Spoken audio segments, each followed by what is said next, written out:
인사하겠습니다. 예수 안에서 축복하고 사랑합니다. 인사하겠습니다.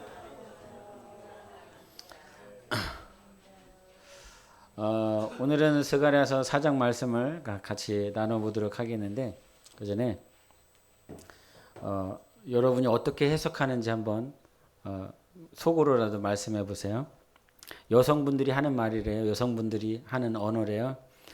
나 화 안 났는데 그러면 이 의미가 무슨 의미라고 그러냐면 나 화났으니까 풀어달라 이런 의미래요. 뭐라고요? 나 화 안 났어. 그러면 뭐라고요? 화 났다는 거예요. 화 났으니까 풀어달라는 거고 저 여자 정말 예쁘다 이렇게 얘기를 하면 무슨 의미냐면 내가 더 예쁘다고 말해줘 이런 의미고 또 하나 더 말 걸지 마 이렇게 말을 하면 풀릴 때까지 말 걸어줘 이런 의미래요. 마지막으로 나 살쪘어? 이렇게 물어보면 어떻게 대답해야 돼? 미리한테 살 안 찌다고 안 쪘다고 세상에서 제일 예쁘다고 살 안 쪘다고 해야 된다는 거예요. 할렐루야. 옆 사람에게 한마디 하세요. 살 안 쪘어요. 살 안 찌고 예뻐요. 자, 오늘 이 말씀을 이제 이렇게 약간 우스갯소리인 것 같지만 저도 이렇게 들은 말인데 저 사명교회에 계신 목사님이 실제 얘기를 해주시더라고요. 사모님과 대화 가운데 있다가 이제 자기 자녀가 학원이 끝나서 픽업 갔다가 길거리에 붕어빵이 있더래요. 그래서 붕어빵이 있어서 사모가 생각이 나는 거예요. 할렐루야. 사모가 생각이 나야 돼요. 네, 그래서 사모님한테 전화를 해서 사모님 여기 붕어빵 파는데 붕어빵 사갈까요? 이렇게 했다는 거예요. 그랬더니 사모님 하시는 말씀 괜찮아요. 이렇게 했다는 거예요. 정말이에요? 네, 괜찮아요. 그래서 그 자기 자녀를 픽업하고 그냥 집으로 교회 사택으로 돌아갔다는 거죠. 아이하고 차에서 내리면서 사모님이 뛰어나오더래요. 뛰어나왔어요. 뛰어나오면서 가장 눈에 보는 것은 목사님 손이더라는 거였어요. 목사님 손에 뭐가 들려있나 안 들려있나. 그랬더니 빈손이니까 그 사모님이 삐진 얼굴이 보이더래요. 왜 그러냐고 내가 뭐 실수한 거 있냐고 아니에요. 아니라는 거예요. 아니라고요. 그러면서 갔다는 거예요. 그러면서 결국엔 알아냈는데 내가 괜찮다고 했어도 나를 생각했으면 사가지고 와야지 이랬다는 거예요. 미치고 팔짝 뛸노릇이지요. 괜찮냐고 정말 괜찮냐고 몇 번씩 확인을 했는데도 괜찮다고 했으면 아무런 문제가 없어야 되는데 이것이 여성의 언어를 대하고 있는 남성의 해석학입니다. 그 언어를 어떻게 해석하느냐. 오늘도 하나님 앞에 우리가 신앙생활을 하다 보면 하나님의 언어를 우리가 어떻게 해석하게 하느냐. 그리고 하나님께서 우리에게 주신 삶과 환경들을 어떻게 해석하느냐에 따라서 하나님의 마음을 알 수도 있고 하나님의 의도를 알 수도 있습니다. 그래서 신앙생활은 창세기서부터 계시록까지 문자를 읽는 것이 아니라 그 주님이 주신 말씀을 통하여 내 삶 가운데 그 주님의 마음과 의도를 어떻게 해석하느냐가 중요한 것입니다. 무엇이 중요하다고요? 해석하는 것이 중요하다는 것입니다. 2024년 가운데 여러분은 이제 11월 중순을 향해서 달려나가고 있습니다. 그 10개월, 11개월 동안 여러분에게는 다사다난했었던 사건들이 기뻤었던 날도 있을 것이고 정말 이 가슴이 찢어지리만큼 아파했었던 사건도 문제도 있었을 것입니다. 그런 사건과 문제와 상황 속에서 우리는 그 상황을 통해서 말씀하고 계시는 하나님의 의도를 어떻게 해석했느냐, 그리고 어떻게 해석하고 있느냐. 지난 일주 전에 2번의 장례를 치르면서 나는 그 장례라고 하는 10년, 11년 동안 목회를 하면서 이 일주일에 2번 연속 주일에 시작하여 화요일에 끝나고 수요일에 시작하여 금요일에 끝나는 1년에 겹치지도 않은 그 장례의 시간들을 나는 어떻게 해석하고 있느냐. 그리고 이 장례를 맞은 가족들은 이 시간들을 어떻게 해석하고 있느냐라고 하는 것이지요. 그래서 여러분, 이 스가랴서를 보면 하나님께서는 환상을 몇 가지를 보여주시냐면 8가지를 보여주십니다. 그 환상이 누구에게로부터 왔느냐? 하나님께로부터 왔습니다. 그리고 그 환상을 바라보고 있는 이 스가랴는 어떻게 그것을 대하고 있느냐? 여러분, 주님이 직접 말씀해 주시면 더 선명할 수 있는데 하나님이 환상을 보여주십니다. 직접 말씀하시지 왜 환상입니까? 직접 말씀하시지 왜 꿈입니까?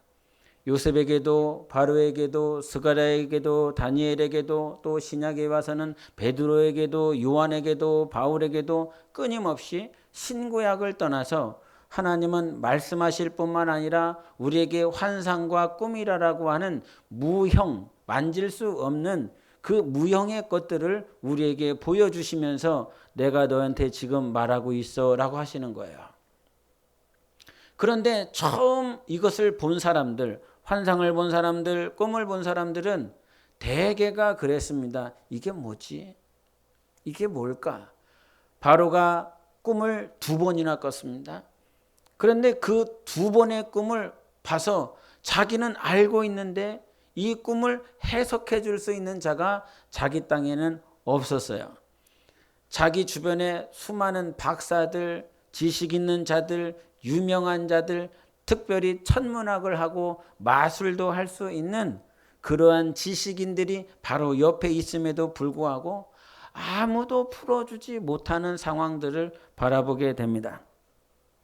하나님은 우리에게 이 환상과 꿈을 통하여 우리에게 말씀하시는데 우리가 기도하는 사람이고 성경을 보는 사람이고 하나님을 믿는 사람이지만 환상과 꿈에 대하여 알 수 없을 때가 굉장히 많이 있습니다. 우리 스가랴서 성경을 한번 펼쳐보시겠습니다. 성경을 펼쳐보십시오. 1장 9절을 보겠습니다. 스가랴서 1장 9절입니다. 같이 읽어보시겠습니다. 시작. 내가 말하되 내 주여 이들이 무엇이니까 하니 내게 말하는 천사가 내게 이르되 이들이 무엇인지 내가 내게 보이리라 하니. 여기서 환상을 봤는데 내게 말하는 천사가 내게 이르되 이들이 무엇인지 내가 내게 보이리라. 누가 말해준다고 말하고 있습니까? 천사가 한다. 그런데 여기서 스가랴의 첫 번째 반응은 뭡니까? 이거죠. 뭡니까? 스가랴서 1장 19절도 읽어보시겠습니다. 시작. 이에 내게 말하는 천사에게 묻되 이들이 무엇이니까 하니 내게 대답하되 이들은 유다와 이스라엘과 예루살렘을 흩뜨린 뿔이니라. 스가랴의 첫 번째 반응도 동일합니다. 뭡니까? 라고 하는 겁니다. 다시 한번 스가랴서 4장 4절도 보시겠습니다. 4장 4절 시작. 내게 말하는 천사에게 물어 이르되 내 주여 이것들이 무엇이니까 하니. 마지막으로 우리 12절 4장 12절 읽어보십시다. 시작. 다시 그에게 물어 이르되 금 기름을 흘리는 두 금관 옆에 있는 이 감람나무 2가지는 무슨 뜻이니까 하니. 여러분 꿈을 꿨습니다. 여러분도 꿈 꾸시지요? 여러분 기도하다가 앞에 환상이 열릴 때도 있습니다. 그런 것들을 경험을 하는데 그 꿈을 그 환상을 보면서 우리의 첫 번째 반응은 뭐냐면 스가랴와 동일하게 뭐지? 이 꿈이, 이 환상이 뭐지? 라고 하는 거예요. 그런데 이 꿈과 환상에 대해서 우리는 스스로 해석하려 할 때가 참 많이 있어요. 여러분, 여러분의 상황을요, 여러분의 문제를요, 여러분이 2024년을 겪어오면서 수많은 사건, 사고들에 대한 해석을 누가 한다고요? 내가 스스로 할 때가 있어요. 왜냐하면 이 상황과 이 문제를 자기가 가장 잘 안다고 생각하기 때문에 그래요. 그래서 이단이 나타나는 이유는 뭐냐면 이것을 스스로 해석하려 하기 때문인 것입니다. 신천지가 계시록의 14만 4천을 누구로 해석합니까? 신천지 교단 안에 오는 사람들, 이 14만 4천만 구원받는 사람이더라고 그들이 해석하는 것입니다. 그런데 그 14만 4천이 신천지 안에 있는 자들이다라고 하는 이 해석에 많은 사람들이 거기에 끌려가서 이 신천지에 빠져서 이단에서 평생 고생하다 삶을 마치게 되는 것입니다. 여러분, 이단의 특징은요, 굉장히 지금 하지 않으면 안 될 것처럼 우리의 마음을 굉장히 심란하게 만들어요. 다미 선교회가 예수 그리스도 재림하신다라고 하여 지금 당장 회사를 두고 이 기도산으로 올라와야 돼. 자녀를 다 뿌리치고 지금 올라와야 돼. 주님이 오시는데, 주님이 이날 몇 시에 오시는데 회사가 무슨 소용이 있고 가정이 무슨 소용이 있고 자녀가 무슨 소용이 있느냐라고 하는 굉장히 자극적인 거죠. 이 어떤 분들은 이와 같은 언어를 불량식품이라 얘기해요. 중국에 가보면 길거리에 불량식품이 굉장히 많은데 이 초등학생 아이들이 그것을 막 사 먹습니다. 돈이 없어서 싼 그 불량식품을 사 먹기도 하는 것이지만 그 불량식품을 사 먹는 이유는요, 굉장히 자극적이기 때문에 그래요. 그래서 어느 순간 시간이 지나면 또 찾게 되어 있습니다. 여러분, 부흥회나 세미나를 불량식품처럼 찾아다니는 사람들이 있어요. 세미나 갔더니, 집회를 갔더니, 기도원에 갔더니 자극적이고 원색적이고 굉장히 막 충동적인 그러한 것들에 내가 맛을 들이면 어느 순간 교회 생활을 할 수가 없어요. 매 주마다 듣는 이 말씀이 여러분에게는 부모가 자녀에게 해주는 일용한 양식과 같아요. 때로는 이게 무슨 맛이 있을까 싶기도 하고 또 지난주에 먹었었던 거, 어제 먹었었던 거 또 먹는 것 같지만 여러분이 숨쉬고 살아낼 수 있었던 것은 매일 먹었었던 그 일용할 양식이 여러분을 강건하게 한 것입니다. 그러나 그 불량식품은 자극적인 것이라 이것에 맛들인 사람들은 시간이 지나면 또 생각나게 되어 있습니다.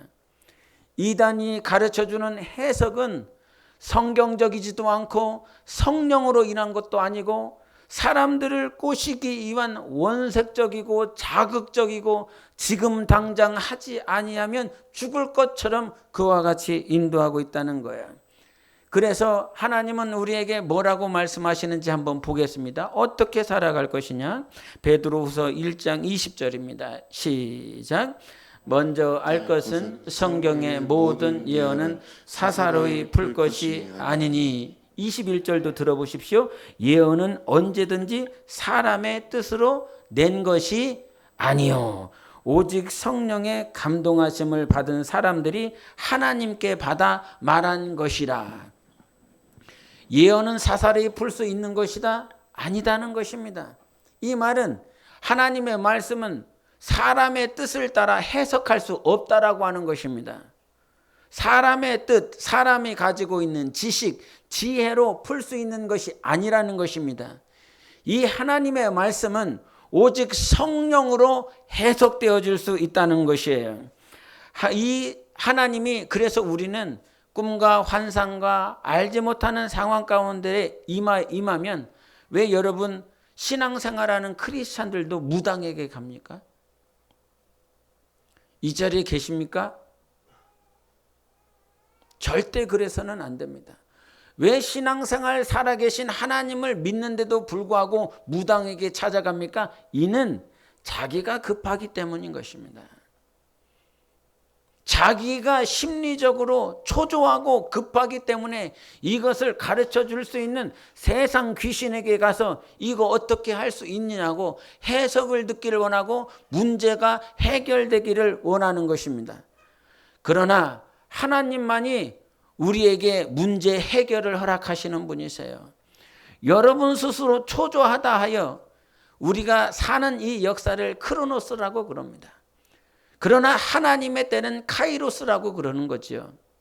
인간 역사 가운데 살아가고 있는 크로노스 안에 있는 사람들이 하나님의 카이로스에 직접 들어갈 수가 없습니다. 하나님의 카이로스, 하나님의 뜻, 하나님의 때, 하나님의 계획, 하나님의 섭리는 우리 가운데 다가와야 해석이 되어지고 의미가 되어지고 비전이 되는 것입니다. 우리가 스스로 찾지 않는 것입니다. 그런데 하나님께서 미련한 인생들에게 계속 보여주시고 나타내 주셔서 결국은 내가 너를 향한 뜻은 이것이다. 마침내 말씀하시는 하나님이세요. 신뢰하십니까? 환상을 이해할 수가 없어. 이 꿈이 무엇인지 모르겠어. 하나님께서 그 꿈을 바로에게 보여주시니까 2번이나 꾸지 않습니까? 뭔지 모르겠는데 또 꿉니다. 이것이 몰라. 그러니까 그 바로에게 있었던 신하가 저 감옥에 요셉이라고 하는 사람이 있습니다. 그러면서 결국엔 하나님께서 사람을 통하든 아니면 때와 시간을 통해서든 반드시 우리가 해석할 수 있고 이해할 수 있도록 하신다는 분인 거예요. 그러니까 하나님의 때를 기다리는 것입니다. 해석은 내가 하는 것이 아니야. 하나님이 하게 해주시는 거야. 베드로가 보자기 환상을 봤습니다.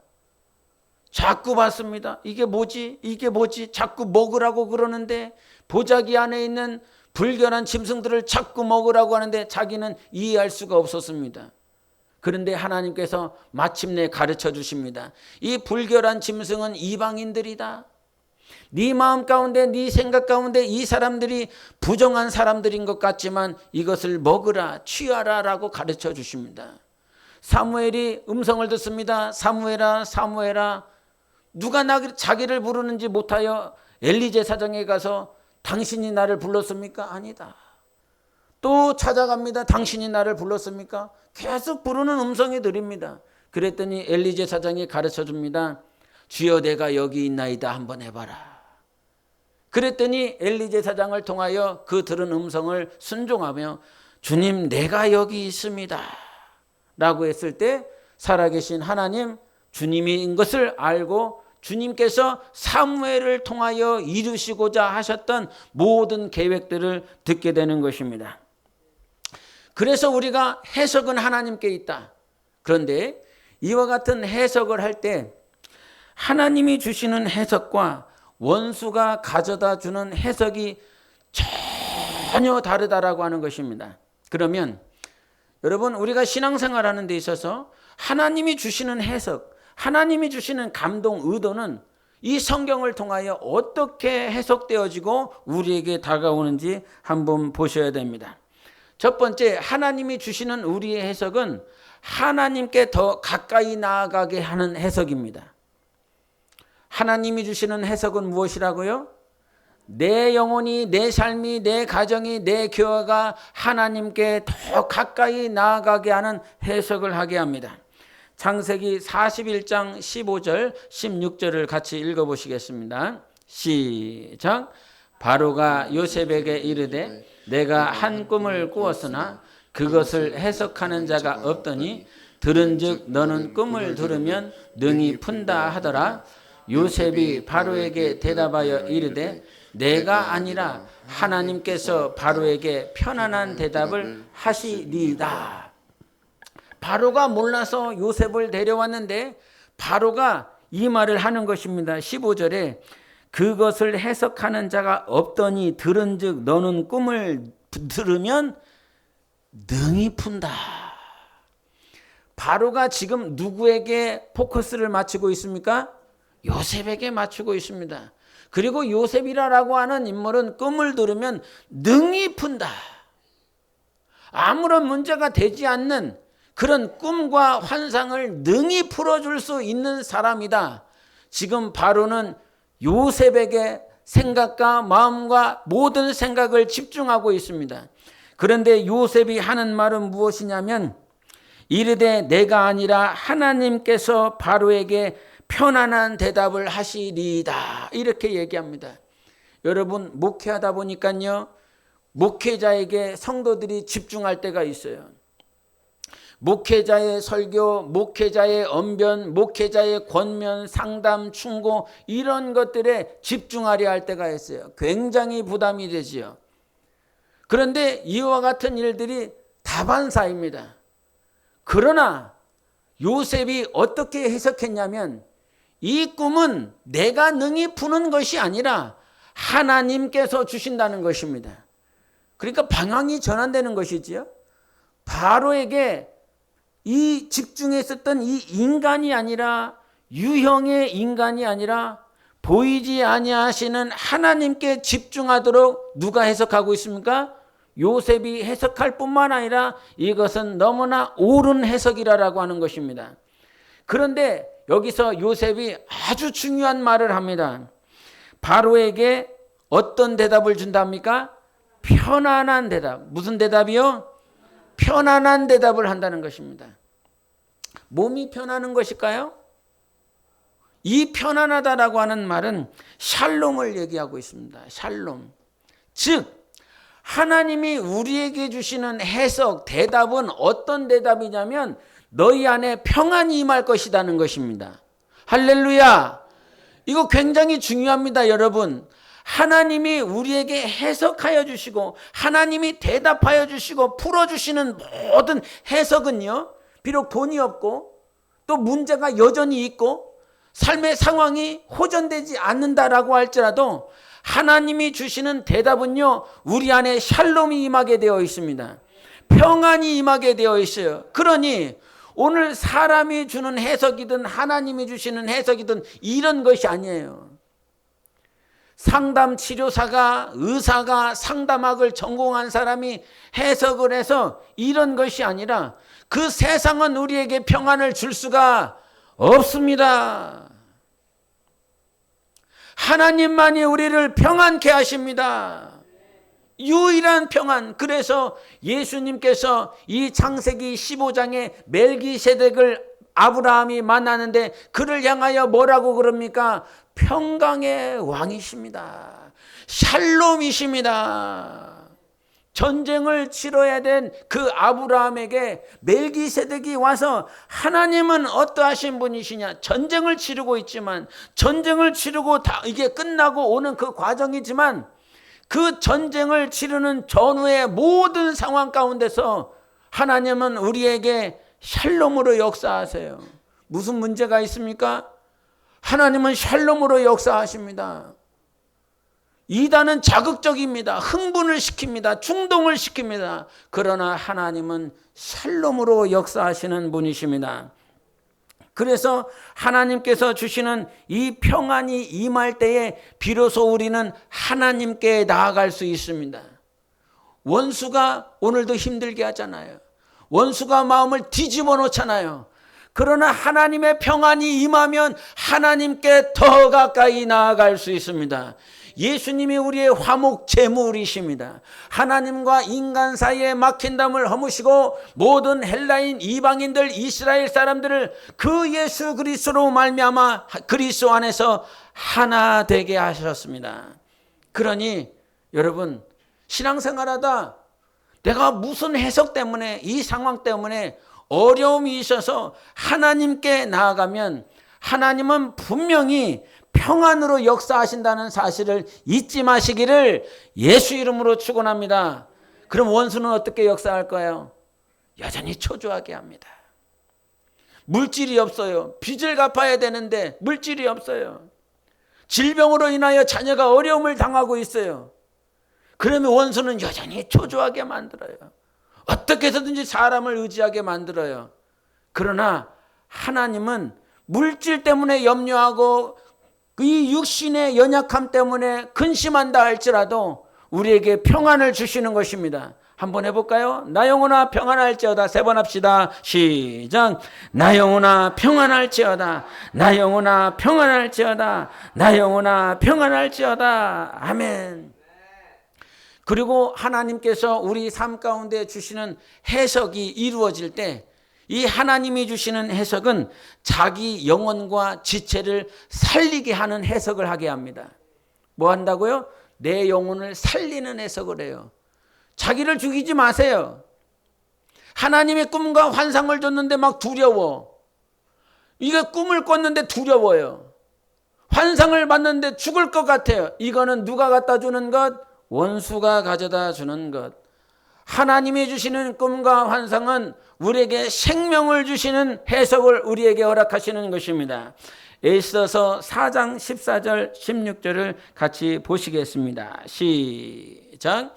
이때에 네가 만일 잠잠하여 말이 없으면 유다인은 다른 데로 말미암아 노임과 구원을 얻으려니와 너와 내 아버지 집은 멸망하리라. 네가 왕후의 자리를 얻은 것이 이때를 위함이 아닌지 누가 알겠느냐 하니 에스더가 모르드에게 화답하여 이르되 당신은 가서 수산에 있는 유다인을 다 모으고 나를 위하여 금식하되 밤낮 3일을 먹지도 말고 마시지도 마소서. 나도 나의 시녀와 더불어 이렇게 금식하니 규례를 어기고 왕에게 나아가리니 죽으면 죽으리이다 하니라. 아멘. 하만이 죽이려 합니다. 온 민족이 다 죽게 생겼습니다. 그리고 이 에스더는 왕후의 자리로 올라가 있습니다. 그런데 여기서 하만이 죽이려고 하는 그 상황들, 온 민족이 다 죽게 돼 있는 상황들, 그리고 자기가 그렇게 사랑으로 키웠었던 조카가 왕후의 자리에 가 있는 것, 이 상황들을 어떻게 해석할 거냐라고 하는 것입니다. 온 민족이 우리를 죽이려고 하는 이유 어떻게 해석하겠습니까? 주변의 원수가 나를 죽이려고 하고 내 사랑으로 키웠었던 그 조카 딸은 저 왕후 자리에 가 있는 그것을 어떻게 해석하겠느냐라고 하는 거예요. 과거에 상황이 어려웠고 상황이 힘들면 어떤 전도사가 그랬다는 거예요. 그냥 이 상황을 피해 도망가. 사람과의 관계 때문에 어려워졌어요, 교회 안에서. 그랬더니 뭐라고 그러냐면 도망가. 뭐하게 이렇게 힘든 상황을 겪냐. 그러면서 도망가라는 거예요. 교회를 떠나. 네 마음대로 이 상황을 벗어나라고 그러는 거예요.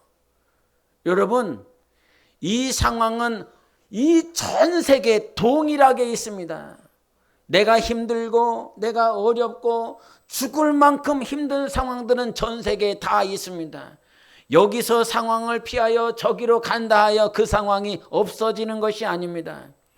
그랬더니 이 모르드게가 에스더에게 말을 합니다. 네가 지금 그 왕후의 자리에 있는 것은 바로 자기 민족 유다 민족을 살릴 수 있는 기회로 하나님께서 주셨다고. 그때에 에스더가 대답합니다. 그렇습니다. 내가 정말 이제는 이 세상의 법이 이와 같지만 그 왕의 허락 없이 왕궁 뜰에 들어가면 죽지만 내가 죽는다라고 할지라도 기도하고 내가 순종해 보겠습니다. 어디로 나아가느냐? 기도의 자리로 나아갑니다. 모든 상황들이 안 된다고 죽겠다라고 했을 때 자기 스스로 기도의 자리로 나아갈 뿐만 아니라 죽게 생긴 이 공동체, 자기 민족, 유다인들을 어디로 인도합니까? 기도의 자리로 인도합니다. 기도하자는 것입니다. 기도하면 하나님이 일하실 것이다라고 말을 하고 있습니다. 하나님의 해석은 무엇입니까? 어떠한 어려움과 정말 이 죽음 앞에서도 하나님 앞에 나아가자. 기도하러 가자. 너희들만 기도하러 가는 것이 아니라 하나님이 나를 지금 기도의 자리로 인도하고 있다라고 가르쳐주고 있는 것입니다. 내가 하나님 앞에 나아가며 함께 이 공동체를 이루고 있는 민족이든 가정이든 저 기도의 자리로 나아가 이 생명을 하나님 앞에 다할 수 있는 삶을 드릴 수 있도록 해석하고 있다는 것입니다. 생각해 보십시오. 하만이 죽이려고 하고 했던 그 계략이 그 민족에게 그 시간에 모르드게와 에스더와 민족에게 없었다라고 한다면 이 에스더는 기도의 자리로 안 나갔을 것입니다. 그 민족은 금식하지 않았을 것입니다. 철저하게 하나님을 부르짖지 않았을 것입니다. 그러나 그 삶의 해석을 그와 같이 하고 있는 것입니다. 하만이 죽이려 했으나 우리가 하나님 앞에 기도로 나아갈 수 있도록, 하나님 앞에 이 무릎 꿇을 수 있는 삶으로 나아갈 수 있도록 이 환경이 주어졌음을 해석하고 있다는 사실이에요. 여러분, 하나님 앞에 옳은 해석은 무엇이냐? 하나님이 우리에게 주신 올바른 해석은 무엇이냐면 기도의 자리를 떠나라, 네 삶의 문제를 벗어나라가 아닙니다. 오히려 하나님 앞에 기도하게 하고 나의 지체들과 나의 사랑하는 공동체와 민족과 나라가 더 기도하게 하는 방향으로 나아가는 것이 하나님의 의도인 줄 믿습니다. 마지막으로 하나님께서 오늘 본문 말씀을 해석을 하는 데 있어서 굉장히 중요합니다. 그림을 한번 보여주세요. 이 그림이 오늘 스가랴서 4장의 그림입니다. 저 중앙에 무엇이 있습니까? 순금대가 있습니다. 금촛대가 있습니다. 그리고 좌우 양옆에 감람나무처럼 보이는지 모르겠지만 감람나무입니다. 근데 더 중요한 것이 있습니다. 혹시 저 금촛대 위에 무슨 관 같은 것이 보이십니까? 여러분 눈에는 나무에 있지 않습니까? 나무 저 위에 중앙에 보면 이 얇은 관이 이렇게 금촛대로 향하고 있지요. 이 금촛대, 이와 같은 환상을 보여줬는데 이거 왜 보여줬는지 주님이 오늘 말씀해 주십니까? 안 말씀해 주십니까? 내가 지금 이 환상을 왜 보여주는지 아니? 뭔지 몰라요. 그랬더니 4장 6절입니다. 같이 읽어보시겠습니다. 시작. 그가 내게 대답하여 이르되 여호와께서 스룹바벨에게 하신 말씀이 이러하니라. 만군의 여호와께서 말씀하시되 이는 힘으로 되지 아니하며 능력으로 되지 아니하고 오직 나의 영으로 되느니라. 아멘. 지금 이 환상은 누가 봤습니까? 이 환상은 누가 봤지요? 스가랴가 봤습니다. 그런데 이 환상에 대한 내용은 누구를 위한 것이었습니까? 스룹바벨을 위한 것이었습니다. 스룹바벨이 누구이지요? 포로에서 돌아왔을 때 이 유다인의 총독으로 지위를 임명받은 사람입니다. 스룹바벨이 왜 돌아왔습니까? 성전 건축하려고 돌아온 것입니다. 그래서 바사왕이었었던 고레스가 너희들 이제 돌아가라! 가서 성전을 지으라! 그래서 학개와 스가랴와 여호수아와 이 스룹바벨이 돌아와서 성전 건축을 하려고 그럽니다. 그런데 성전 건축하려고 그랬는데 이 성전 건축을 하는 전 모양을 보면서 에스라서 3장에서는 사람들이 막 눈물을 흘립니다. 성전에 처음 기초돌을 놨는데 막 눈물을 흘려요. 왜?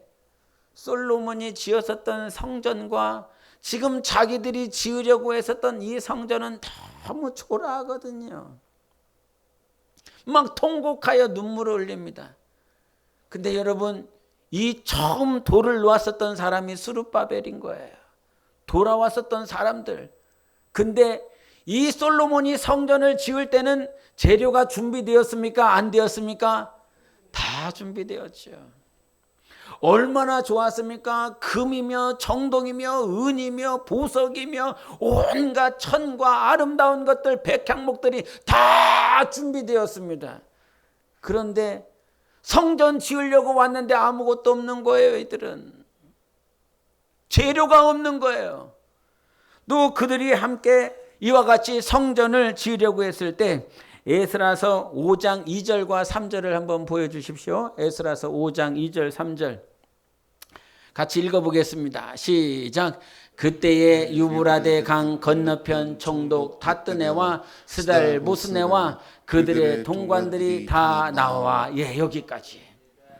지금 어디 유브라데 강 건너편에 누가 등장했지요? 다뜨네와 스달 모스네가 등장했어요. 이들이 방해하는 거예요. 재료도 없어서 고달프고 어떻게 지어나갈까 힘든데 이 여기 있었던 유브라데 강 건너편에 있었던 총독이었던 이들이 또 방해하고 니들 누가 지으라고 했냐. 그래서 억압하고 핍박하는 거예요. 그래서 돌아왔지만 성전을 지을 수가 없었어요. 성전은 지으라고 보냄을 받았는데 재료도 없지, 사람들은 뭐 가지고 있는 지식도 없지, 그렇다고 도와주는 사람들이 또 없고 주변에 있는 이와 같은 총독들은 핍박하고 누가 지으라고 그랬느냐라고 하면서 억압하고 어떻게 하겠습니까? 이런 상황에 있는데 갑자기 주님께서 누구에게요? 스가랴에게 이 사장을 통해서 두 감람나무와 금촛대를 보여주시면서 이 환상 왜 보여줬다고요? 너의 힘으로도 되지 아니하고 능으로도 되지 아니하고 오직 나의 영 하나님의 영으로 되느니라, 이 말씀하셨습니다. 하나님이 무슨 해석을 우리에게 요구하고 계십니까? 네 힘으로 안 돼, 스룹바벨아. 스룹바벨아, 네 능력으로 안 돼, 네 지식으로 안 돼, 네 지혜로 안 돼, 너의 것으로는 안 돼. 그러나 나의 영으로는 된다, 이 말씀하시는 것입니다. 하나님의 영은 가능합니다. 하나님은 가능하십니다. 그래서 저 총독 다뜨네와 스달보스네가 그 바사 왕이었었던 다리오에게 서신을 보냅니다. 정말 당신이 이것을 지으라고 한 것이 맞습니까? 그래서 이 서신을 기다려요. 저 사람들이. 우리 6장을 보겠습니다. 조금 길지만 여러분 잘 읽어보십시다. 스가랴서 6장 3절부터 같이 읽어보세요. 시작. 고레스 왕 원년에 조서를 내려 이르기를 예루살렘에 있는 하나님의 성전에 대하여 이르노니 이 성전 곧 제사 드리는 처소를 건축하자 하되 지대를 견고히 쌓고 그 성전의 높이는 60규빗으로 너비도 60규빗으로 하고 큰 돌 3켜에 새 나무 1켜를 놓으라. 그 경비는 다 왕실에서 내리라. 또 느부갓네살이 예루살렘 성전에서 탈취하여 바벨론으로 옮겼던 하나님의 성전 금, 은 그릇들을 돌려보내어 예루살렘 성전에 가져다가 하나님의 성전안 각기 제자리에 둘지니라 하였더라. 이제 유브라데강 건너편 총독 다뜨네와 스달보스네와 너희 동관 유브라데 강 건너편 아바삭 사람들은 그곳을 멀리하여 하나님의 성전 공사를 막지 말고 유다 총독과 장로들이 하나님의 이 성전을 제자리에 건축하게 하라. 내가 또 조서를 내려서 하나님의 이 성전을 건축함에 대하여 너희가 유다 사람의 장로들에게 행할 것을 알리노니 왕의 재산 곧 유브라데 강 건너편에서 거둔 세금 중에서 그 경비를 이 사람들에게 끊임없이 주어 그들로 멈추지 않게 하라. 또 그들이 필요로 하는 것 곧 하늘의 하나님께 드릴 번제의 수송아지와 순양과 어린 양과 또 밀과 소금과 포도주와 기름을 예루살렘 제사장의 요구대로 어김없이 날마다 주어 그들이 하늘의 하나님께 향기로운 제물을 드려 왕과 왕자들의 생명을 위하여 기도하게 하라. 내가 또 명령을 내리노니 누구를 막론하고 이 명령을 변조하면 그의 집에서 들보를 빼내고 그를 그 위에 메어 달게 하고 그의 집은 이로 말미암아 거름더미가 되게 하라. 만일 왕들이나 백성이 이 명령을 변조하고 손을 들어 예루살렘 하나님의 성전을 헐진대 그곳에 이름을 두신 하나님이 그들을 멸하시기를 원하노라. 나 다리오가 조서를 내렸느니 신속히 행할지어다 하였더라. 아멘. 보이십니까? 하나님이 어떻게 일하시는지. 스룹바벨은 재료도 없었습니다. 도와주는 사람도 없었습니다. 그리고 함께 포로기환했었던 백성들조차도 힘과 능도 없었고 지쳐있는 사람들이었습니다. 그리고 주변에 있는 사람들은 누가 짓게 했느냐라고 억압하고 핍박하고 성전공사를 방해했습니다. 얼마나 두려웠겠습니까? 얼마나 힘들었겠습니까? 스룹바벨이 좌절했겠지요. 절망했겠지요. 그 좌절하고 절망하고 있는 그 상태에 하나님은 환상을 보여주셔서 스룹바벨아 네 힘으로 되는 것이 아니야. 네 능으로 되는 것이 아니야. 오직 나의 하나님의 영으로 되느니라 가르쳐 주신 것입니다. 그래서 이 억압했었던 총독 다뜨네와 스달보스네가 조서를 보냈더니 이 다리오가 찾아봤습니다. 도대체 누가 그와 같이 허락했는지. 그랬더니 고레스가 서신을 허락했다라고 하는 그 서신을 찾아낸 거예요. 원래 다리오는 왕권의 정통성이 없었던 사람이었습니다. 근데 이 고레스가 했다라고 하는 것을 만약에 반박하고 부정해버리면 바사의 처음 시조 왕이었었던 고레스의 이 서신을 부정해버리면 자기의 정통성은 더 부각되지 못하는 거지요. 부정되어지는 거죠. 그러니까 이 상황을 온전히 고레스가 했다라고 하는 이것을 그대로 자기가 할 수밖에 없는 상황인 거였어요. 고레스가 서신을 보냈다라고 하는 사실, 근데 그 서신에 뭐가 있었냐면 왕의 세금을 그들에게 줘서 성전 건축하게 하라. 그리고 그 느부갓네살이 바벨론에서 그 바벨론에 가지고 왔었던 금과 은과 성전 기물들을 다 다시 돌려보내 갖고 제자리에 놓게 하라. 그리고 제사장들이 요구했었던 제물들이 있으면 밀이든 소금이든 양이든 소든 다 그들이 요구하는 대로 날마다 줘라. 하나님이 역전시키셨습니다. 이거 가지고 어떻게 하나? 이 삶을 어떻게, 이 성전 공사를 어떻게 하나? 그런데 하나님께서 막 방해하는 사람들이 있어요. 근데 이 방해하는 사람들이 결국은 하나님께서 일하시는 통로인 줄 믿습니다. 여러분 삶을 억압하고 있고요, 억울하게 만들고요, 누명을 쓰는 그 사람들을 통해서 하나님이 일하시는 역사를 보게 되는 것입니다. 억울해하지 마세요. 답답해하지 마세요. 하나님을 향하여 찬양하고 신뢰하시기를 바랍니다. 그랬더니 하나님께서 이 다리오가 서신을 발견하게 하고 느부갓네살의 성전 기물과 이 모든 세금들을 다 그들에게 공급하는 통로로 역사하신 것입니다. 여러분, 하나님은 오늘 우리에게 말씀하십니다. 너의 힘으로 되는 게 아니야. 인정하시기를 바랍니다. 네 능으로 하는 것이 아니야. 인정하시기를 바랍니다. 성령으로 가능합니다. 그래서 이 두 감람나무는 감람류, 기름을 얘기하는 것이에요. 성령님을 얘기하시는 거예요. 우리는 그 성령의 기름이 없으면 이 금촛대, 이 순금촛대에 불을 밝힐 수가 없습니다. 지금 우리 안에 성령의 기름 부음이 있는 줄 믿습니다. 성령이 기름 부으실 때 우리는 그 불꽃을 활활 타오르게 할 수 있어요. 나는 불가능하지만 하나님은 가능하십니다. 인정하십시오.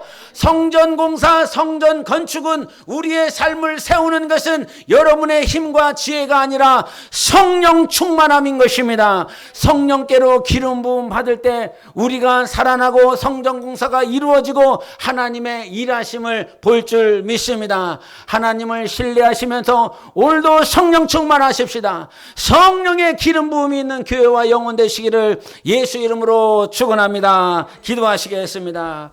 하나님 아버지, 오늘 우리에게 스가랴가 받은 그 환상을 주신 줄 믿습니다. 우리 하나님, 그 환상은 네가 지금까지 네 힘으로 하려고 하셨던 것, 네가 네 능력으로 하려고 했었던 것 다 실패하게 하고 어렵게 만들고 안 된 이유가 무엇인 줄 아느냐? 네 힘으로 하려 했잖아.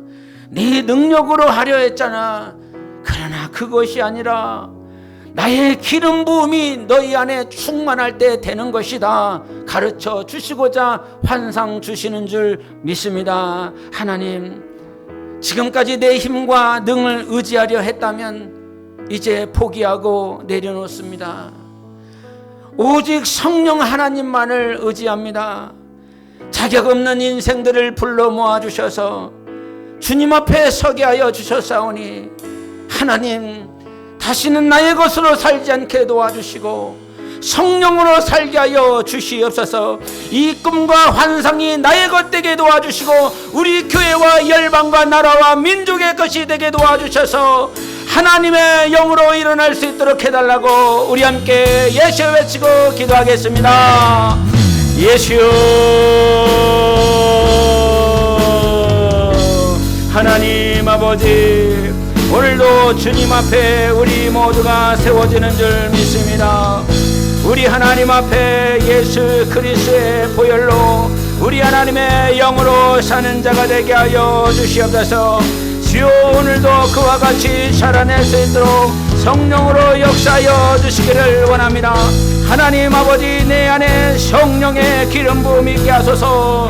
우리 하나님, 하나님의 능이 아니라 하나님의 힘이 아니라 내 것으로 살려고 했었던 이 교만을 다 철폐하여 주시고 파쇄하여 주셔서 하나님의 꿈과 하나님의 환상이 성령의 역사로 이루어질 수 있도록 축복하여 주시옵소서. 주의 보좌로 나아갈 때에 어떻게 나가야